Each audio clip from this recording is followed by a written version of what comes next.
So I know you have a day job. You want to tell us about that and how that fits in the big scheme of things? Sure. My current title is an investment solutions analyst. I do a lot of quantitative data analysis. I report to quantitative analysts, and I do, it's called attribution.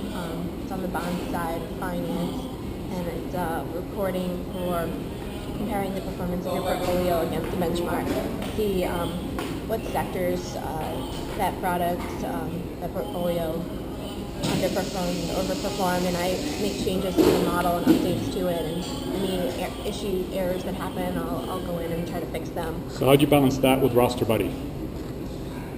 It's hard.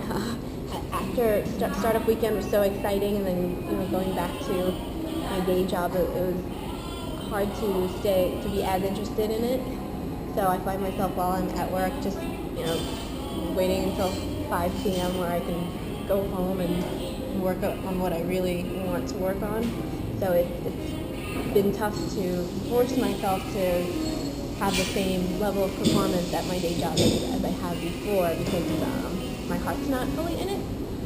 And so in terms of RosterBuddy, I just wish I had more time to devote to it. I actually play on a lot of 2 or 3 social sports leagues, 3 right now, and I've actually skipped a couple games recently, ironically, in order to work on this tool. What sports? Right now I'm playing kickball, soccer, and football. In the summer I do volleyball, in the spring, and in the winter sometimes I'll do indoor soccer and bowling. Do any of your colleagues know about Startup Weekend and what you're doing on the RosterBuddy?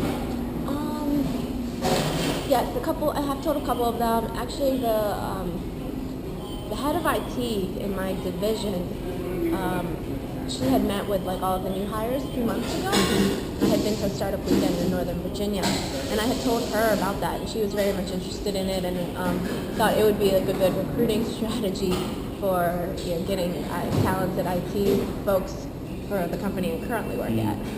But I am in more of a corporate role, so I don't know if people at Startup Weekend would be interested in that. Oh, they may be. So the reality, I guess, is a full-time job and a growing startup. It's not just, you cannot commit to both. Mm-hmm. And so, have you been thinking about making a choice, or what are the issues that going through your mind and thinking about that? And sure. I actually, a week or so after I came back from Startup Weekend, I asked my boss in HR, I requested to part-time status, whether I could switch to working part-time. And they unfortunately turned down my request. But that was one of my thoughts, is maybe if I can work part-time, have some sort of steady paycheck, and then just have more hours during the week to devote to RosterBuddy. Since I can't do that, I'm just trying to put as much of my free time as I can, on nights and weekends, into it. But it's definitely challenging because I am a developer, but I've been more of a business analyst the past 4 years. So I'm rusty at coding, and I feel like when you're coding, you need 10 hours where you're just in the zone and doing your thing. So finding that just at night after working a full day is pretty much impossible. So I would love to quit my job, and I've talked to some of my family and friends about it, and a lot of people think that it's too early in the game, that I should get a little bit more validation, have something viable that already has some money coming in before I quit my job. do you know anyone who has quit their job to pursue a startup? Anyone at this current company or elsewhere? Yeah, I know a few people. I actually know Adam from Parking Panda. That's how I heard about Startup Weekend. He won last year, and that really motivated me. My friend And Nick Miller, was one of the organizers as well. Yes.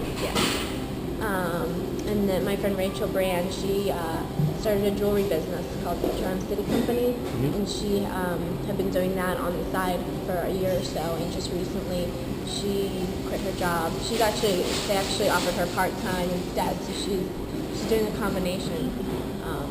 So you think it helps having a network around you, if people know what you're doing and support you, and how important is that to you? Yeah, definitely, because the thing that I was worried about, and I'm still worried about, to be honest, I wanted to quit my job a week ago and just kind of risk it and live off my savings for a few months and just give it a try. But and I've gotten a lot of advice from people to say just hold on, give it some time.